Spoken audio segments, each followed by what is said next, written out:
বিসমিল্লাহির রহমানির রহিম। আসসালামু আলাইকুম। জনতার রান্নাঘর থেকে সবাইকে জানাচ্ছি শুভেচ্ছা। আশা করি সবাই ভালো আছেন। আজকে যে রেসিপিটি করব সেটা একটা পিঠার রেসিপি। সেটা পাটিসাপটা পিঠা করব শুকনা গুঁড়া দিয়া। এখানে আমি শুকনা চালের গুঁড়াটা নিয়ে নিয়েছি ১.৫ কাপ। এই যে অনেক সময় ঘরে শুকনা গুঁড়াটা থাকে সেটা দিয়েও কিন্তু পিঠা করা যায়। সেটা হয় কি একটু গরম পানিতে দীর্ঘক্ষণ ভিজিয়ে রাখতে হয়। এই শুকনা গুঁড়ার সাথে আমি ১/২ কাপ দিয়ে দিচ্ছি ময়দা। হাত দিয়ে আমি সবার সাথে ভালো করে মিশিয়ে নিচ্ছি। আর একটু স্বাদ মতন লবণ দিয়ে দিব।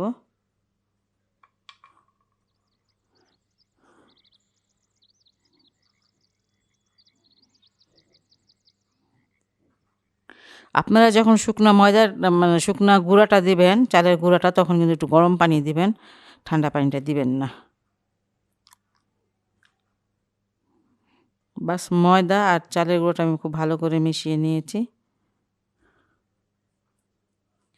এখানে আমি ২০০ গ্রাম খেজুরের গুড়, সেটা আমি জাল দিয়ে পানি দিয়ে জাল দিয়ে নিয়েছি। এটা এখন গরম আছে কিছুটা, হালকা, হালকা গরম। এখানে ২৫০ গ্রাম। গুড়টা হবে ২০০ গ্রাম আর পানিটা আমি একটু বেশি দিয়েছি, ২৫০ গ্রাম করেছি। এটা আস্তে, আস্তে মিশিয়ে নিব। অনেকে হয়তো লাল পিঠা পছন্দ করেন না বা গুড়ের গুড়টা খেতে চান না, তারা হয়তো চিনি দিয়ে করতে পারেন। কিন্তু গুড়ের পিঠাটাই টেস্ট হয়। গুড়ের সাথে ময়দা এবং চালের গুঁড়োটাকে ভালো করে মিশিয়ে নিলাম, কিন্তু আরও অনেক পানি লাগবে।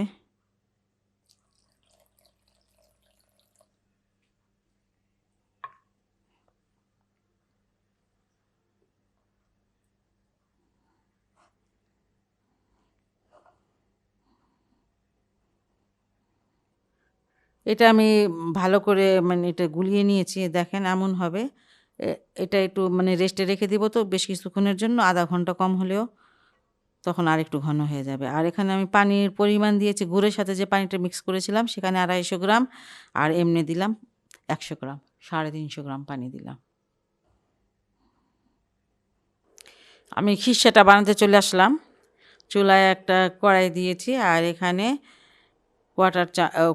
কোয়ার্টার কাপ আছে চালের গুঁড়া।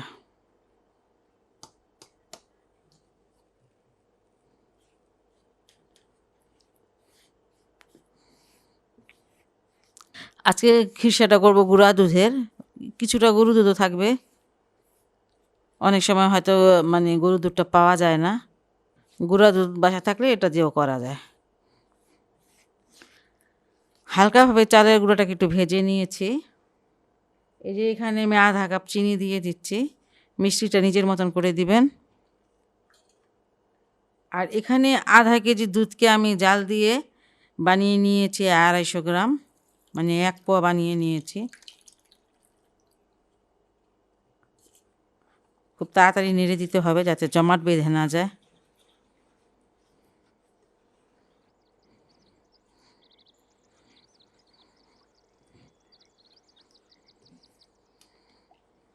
এখানে আঁচটা একদম কমিয়ে দিবেন। আঁচটা কমিয়ে রেখে সব কিছু করতে হবে।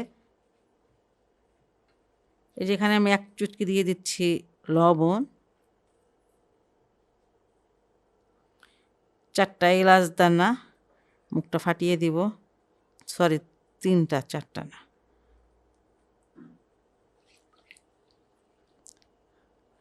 খিরসাতে খুব বেশি একটা মিষ্টি দিলে ভালো লাগে না আমার কাছে খেতে। কারণ আর নারিকেল আমি দিব না। অনেকে নারকেলটা খুব পছন্দ করেন, আপনারা দিয়ে নিবেন। কারণ নারিকেলটা দিলে পরে যে খিরসার যে দুধের একটা ঘ্রাণ সেটা থাকে না। আমার কাছে ভালো লাগে না, এজন্য দিব না। আর আমার বাসায় পছন্দ করে না সেটা। আর এখানে আমি গুঁড়ো দুধ ১ কাপ দিয়ে দিচ্ছি। যেকোনো ভালো ব্র্যান্ডের হলেই হবে।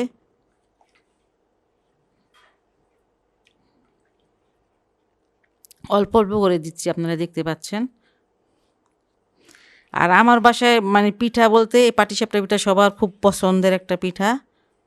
আর কোনো পিঠা বানাই না বানাই, কিন্তু পাটিসাপটা পিঠাটা অবশ্যই প্রতি বছর আমার বানাতেই হয়।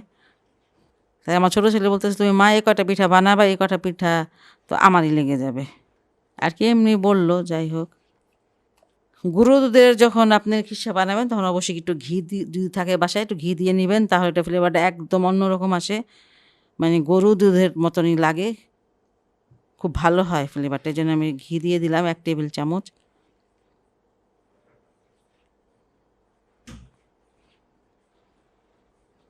এবার আমি আঁচটাকে বাড়িয়ে দিব।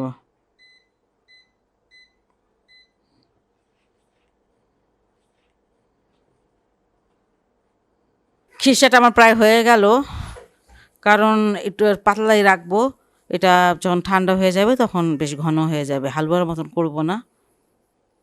এই যে এমন রাখবেন, আর কি আমার এমন পছন্দ। আপনারা যদি হালুয়ার মতন করতে চান তো করতে পারেন। যাই হোক, আমার এটা কিন্তু হয়ে গেছে, এটা আমি এখন নামিয়ে নিব, নামিয়ে ঠান্ডা করে তারপর পিঠাগুলো বানাতে আসবো।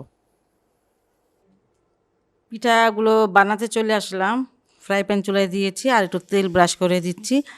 এটা মানে মনে রাখবেন, যতবার পিঠাটা দিবেন অতবার কিন্তু একটু ব্রাশ করে দিবেন তেলটা। এই যে আমি একটা টিস্যু পেপার দিয়ে তেল দিয়ে লাগিয়ে যে মুছে নিচ্ছি।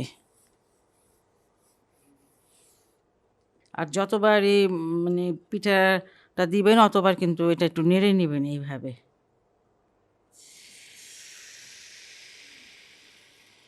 এই যে মাঝখানটা দিলেন, দিয়ে এই যে হাতলটা ধরে এইভাবে একটু ঘুরিয়ে নিতে হবে প্যানটাকে, একটু চুলা থেকে উঠিয়ে ঘোরাতে হবে।